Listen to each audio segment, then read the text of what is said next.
and guided by a concept called smart specialization.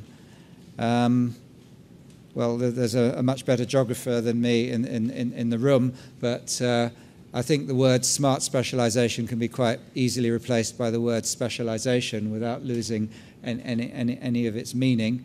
But it is asking countries and regions to make some bets on what they should do.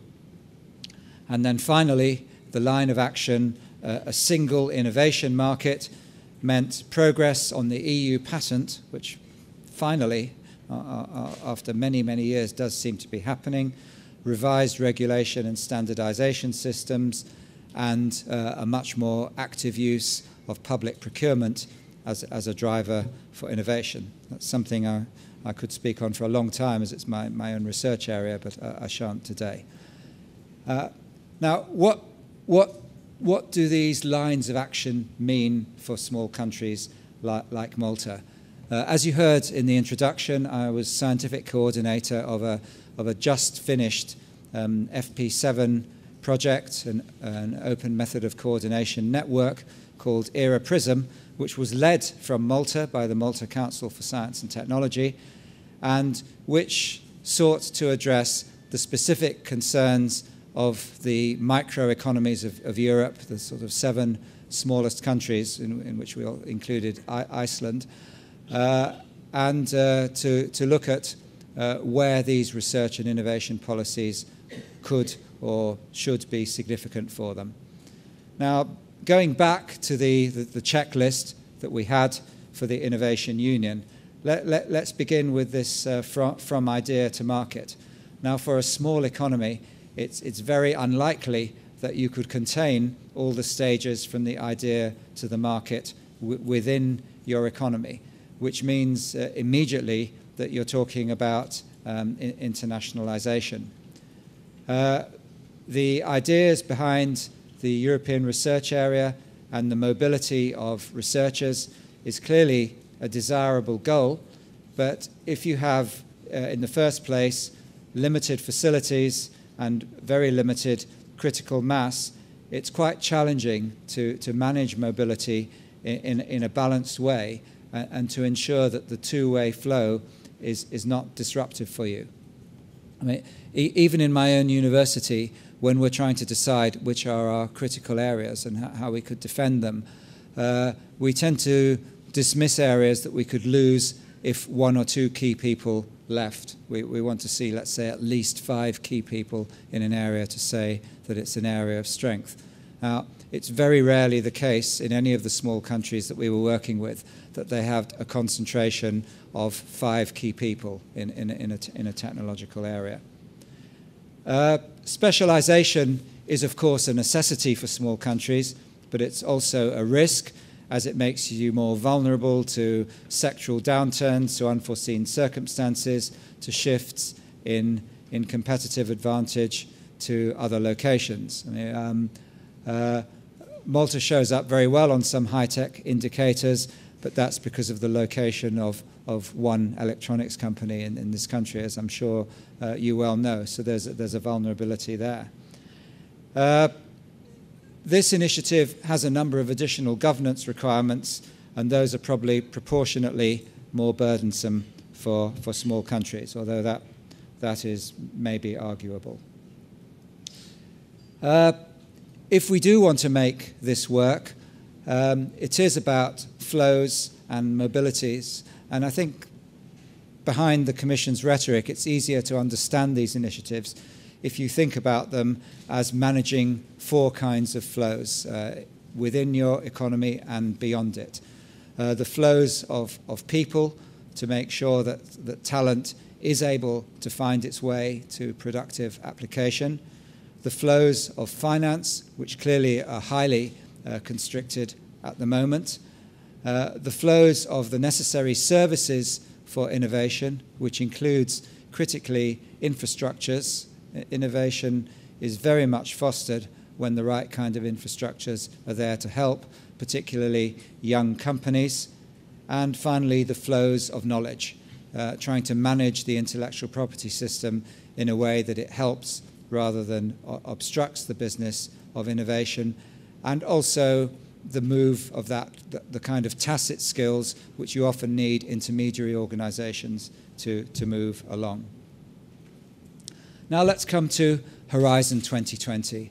This is the big budget item which is being proposed. I guess many people in the room will be familiar with the instrument that it replaces, the 7th Framework Programme, but Horizon 2020 is going beyond that. It's absorbing what was previously treated in a different programme, the Competitiveness and Innovation Framework, and it's also absorbing a rather smaller and newer activity, the European Institute of Innovation and Technology.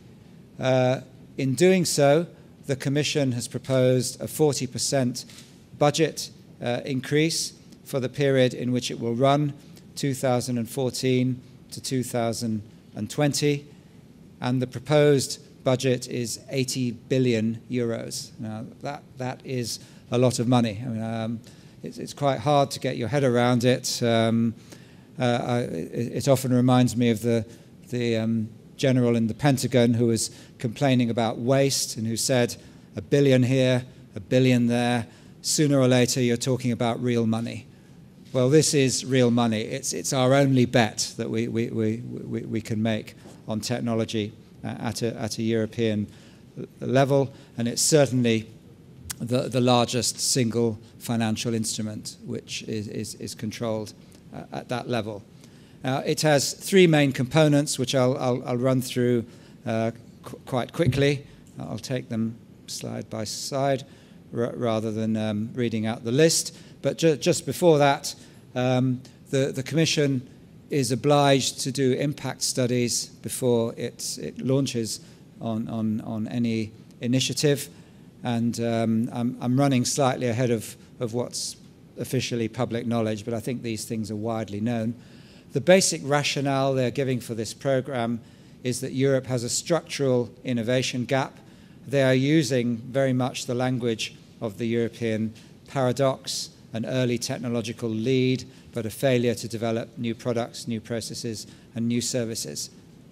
Why are they using that? I don't think it's really because they believe it or because the evidence is staring you in the face, but it is a very easy argument to put across to politicians. There are very good reasons for making this investment. The linear model argument is not the real reason, but it's the easiest one to communicate. They also talk about deficiencies in the way that research and innovation have been hooked up to societal challenges, deficiencies in technological leadership and the capabilities of firms,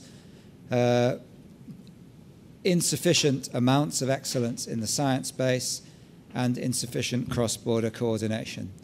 So to address these, they're proposing 3 lines of action. The first of these is under the generic heading, an excellent science base. Within this, there is an expanded role for one of their more recent innovations, the European Research Council. This is a body to which any researcher in Europe can apply. Their applications are centrally peer-reviewed, and if they win, they get very substantial funding, possibly 8 years of funding for a research team in an area. And these are non-collaborative, and the idea is that this is a kind of Champions League. You reward the most excellent, and therefore you spread across the benefits. Also in this section are some other actions, including the mobility actions and support for research infrastructures. Now, I'm going to critique these in a short while, but let me get through the list. The second line of action is industrial leadership.